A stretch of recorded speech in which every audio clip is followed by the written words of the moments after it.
The Eastern Nagaland Women's Organization and the Eastern Naga Students Federation abstained from the consultative meeting convened by the Eastern Nagaland Legislatures Union today in Kohima. The meeting was only attended by the Eastern Nagaland Gazetted Officers Association. The meet was convened to discuss the proposed frontier Naga territory. The reason behind abstaining from the consultative meeting is not yet clear. Meanwhile, sources inform that the MHA has submitted a draft of the proposed frontier Naga territory to the state government, which was handed to the Eastern Nagaland Legislatures Union, and the ENLU had convened today's consultative meeting to particularly discuss on the MHA draft for the proposed FNT.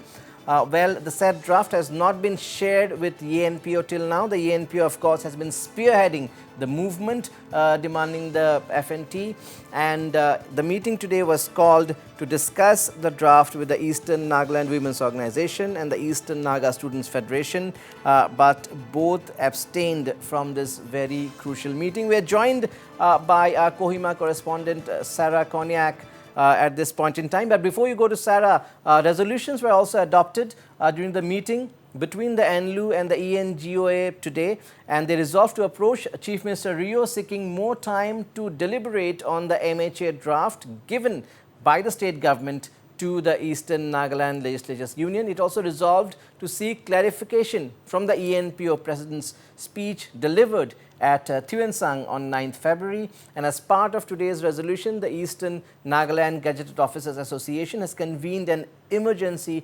consultative meeting in Dimapur on February 14th with ENPO talk team, ENLU, ENWO, ENSF and all the 8 apex tribal bodies. Sarah, the Eastern Nagaland Women's Organization, the ENSF, both skipping the meet. Is it obvious or there's more to it? As per our sources, one reason why the two organizations, the Eastern Nagaland Women's Organization and the Eastern Nagaland Naga Students Federation, did not attend to these meet could also be that the invitation was not forwarded to the ENPO. And ENPO is the organization that has been spearheading the movement seeking for a frontier Naga territory. And we have learned that the ENPO was not invited in today's meeting, and the meeting convened by the Legislatures Union was mainly particularly to discuss on the draft given by the MHA to the state government, which was handed over to ENLU in the month of December. So the meeting, today's meeting, was mainly to discuss, particularly to discuss on this MHA draft, which was given to the state government. And ENPO, who has been spearheading the movement, they being not invited into this meeting could also have drawn some certain attention to with the two organizations, that is the ENSF and the ENVO. And this could also be one primary reason why the two bodies decided not to attend to this meeting. And however, the meeting was held between the Eastern Nagaland Legislatures Union and the Eastern Nagaland Gazetted Officers Association, wherein they had also adopted several resolutions.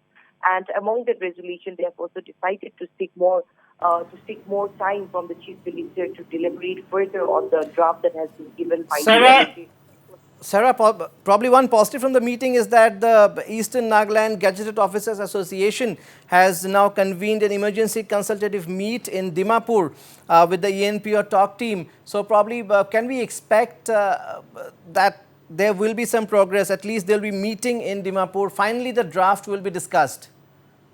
Yes, absolutely. The February 14th, the emergency consultative meeting, which the ENGOA has called for, have convened, is going to be very crucial, as probably that will be the first time that the draft will be discussed in the House among all the organizations of the Eastern Nagaland. And we will have to wait and see whether the ENPO and the other organization will agree to the draft that has been given by the MHA for the proposed FNT. So definitely, if the outcome of the meeting is positive, then definitely there can be some progress in the... A very crucial meet it would be in Dimapur on February 14. Thank you so much, 𝗟𝗏𝗏𝗏, our correspondent from Kohima.